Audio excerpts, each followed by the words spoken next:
Cape Town is arguably the most beautiful city in South Africa, and the iconic Table Mountain is seen as one of the 7 natural wonders of the world. This breathtaking city, together with its world-renowned landmarks, is also home to a large array of fauna and flora. Table Mountain's vegetation types form part of the Cape Floral Region protected areas.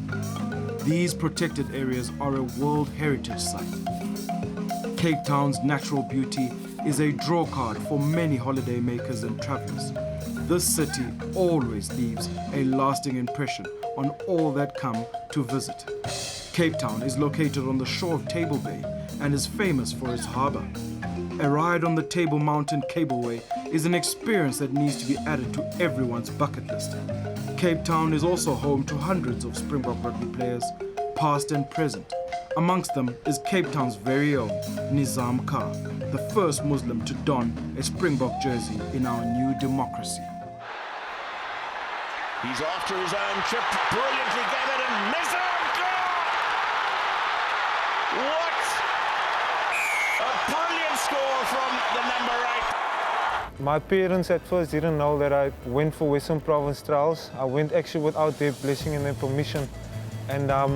And this was under 11, where a week after that, I found myself, making the Western Province trials. And they called my dad for the tie ceremony to come in, for the capping, and that's how they found out.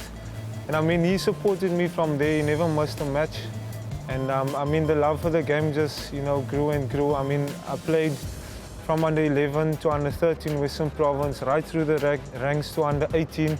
As well as SA under 20, and I got called up to the Currie Cup side and then finally the Super Rugby team. Groom, not yet. Almost managing to hurdle the ruck. And Carr. There's a try for Nizaam Carr. I must say, Nizaam is such a humble person. He's got a massive sense for humour. And I mean, this team, when Nizaam is in the area, and we got a massive aura around him that vibes of the guys, that puts the guys in a positive energy, and just puts smiles on the guys' faces. So it's just awesome to have Nizaam around. He's a natural runner. He's hell of a strong in the gym. When he got injured initially, he had to spend a lot of time on that, but he's gained all that strength and more. But first of all, the foundation of all of that is you've got to decide to work hard. If you don't want to work hard, even though you're physically talented, you'll never work hard and you'll always be left behind. And Nemo's got that. I think he's got it through, obviously, his faith, and he's got it through the way that he conducts himself. In 2012, I tore my ligaments, but before that, I was 20 years old. I was all over the place, didn't really have a structure. I think I didn't appreciate the game as much. And stepping into the gym, I also took it for granted. And I think that injury put a lot of things into perspective. And after that 2012 injury, I tore my ACL. Things just changed for me because I did my prayers on time, which is 5 times a day. During Ramadan, I fasted, and a lot of the things that you have to do Islamically, I did, and I saw, the rewards, and I kept myself, or found myself doing it continuously. We all know Ramadan is always it's always tough, especially when you're a professional athlete. But Nizaam is always positive. He sticks to his patterns. He's very disciplined when it comes to on and off the field, and I've never seen him any negative discipline when it comes to those type of things. He's embraced it, and the players around him embrace it, and they understand what he's going through. And it's a great period actually for him because it definitely makes him stronger. I came up with a thing where I would change my day around. So basically 3 o'clock in the morning, I would wake up to have a meal and have a protein shake just to, maintain my weight. And for the past year now and a bit, I manage that quite well.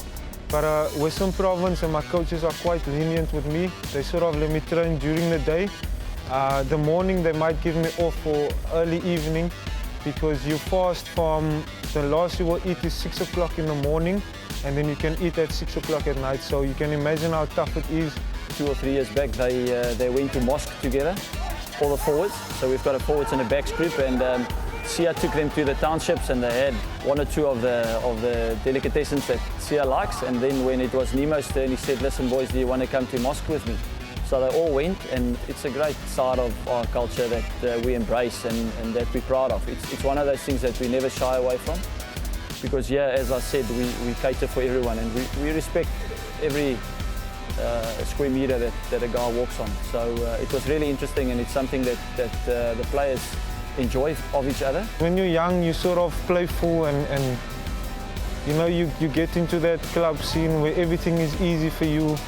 For me, it was difficult because you have a religion where it's not strict. People see that Islam and Muslim is a strict religion where you can't drink, you can't go clubbing, you can't party, you can't eat obviously pork as well. So it was a lot of stuff that I had to sacrifice, and that's why I say my beliefs only became, you know, much stronger at a later stage, because I understood it better. And I'm married now, and my wife is very helpful in terms of that. His family is important to him, and even his career and achieving stuff and playing for the Springboks one day. And when he's selected, he always spends it with his family, making sure that he's only with the guys that loves him, the people that love him, support him and push him to higher heights. It wasn't easy. I had to beg her for a lot of things to see her.